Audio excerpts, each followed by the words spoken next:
Kama wewe ni mmoja wa wanawake ambao ulishawahi kutoa ujauzito au kutumia uzazi wa mpango, sikiliza video hii, ni muhimu sana kwako. Kama lakini haujawahi kutoa ujauzito au kutumia uzazi wa mpango, unaweza ukapita kwa sababu video hii hakuna kitu ambacho kinachokuhusu. Lakini kama hujafollow account hii, bonyeza kalama kikundo hapa, unaweza ukashare na wenzako ili waendelee kujifunza katika video ambazo zinazokuja. Kitu cha kwanza ambacho natakiwa kujua mwanamke ambaye either uliwahi kutumia uzazi wa mpango au uliwahi kutoa ujauzito, sawa? Tukienda kwa mwanamke ambaye tayari aliwahi kutumia uzazi wa mpango, sawa? Kitu ambacho natakiwa kufahamu, uzazi wa mpango wowote, iwe kijiti, iwe kitanzi au iwe kidonge chochote, either kidonge cha pitua au kidonge kingine chochote.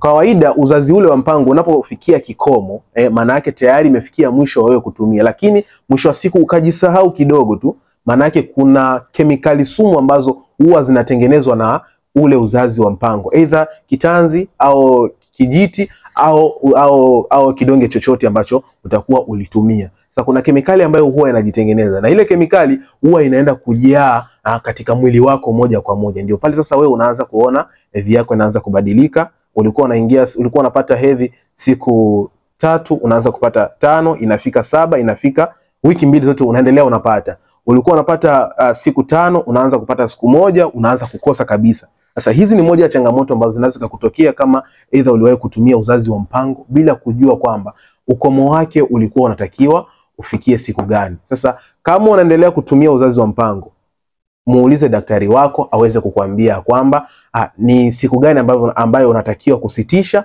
au ni siku gani ambayo unatakiwa kutumia uzazi wako mwingine wa mpango uendelee. Sasa hapa ndipo watu wengi wao wanajichanganya, sawa? Unakuta mtu ametoa uzazi wa mpango leo, kesho ameweka mwingine. Sasa hapo kuna changamoto. Unapoweka uzazi wa mpango leo, unatakiwa kujipa muda kidogo ili homoni zako ziweze kurudia sehemu yake. Maana yake zikisharudia tu sehemu yake, pale sasa una uwezekano wa kuweka uzazi wa mpango mwingine. Maana yake unapotoa leo, kesho pia umeweka. Sasa hapo kuna changamoto ambayo inaweza kukufanya wewe kuweza kukosa kunasa ujauzito siku ambayo utakuwa unahitaji ujauzito. Kama umejifunza kitu mwana kwetu, unaweza ka follow account hii na kuendelea kushare kwa wengine ili waendelee kujifunza zaidi.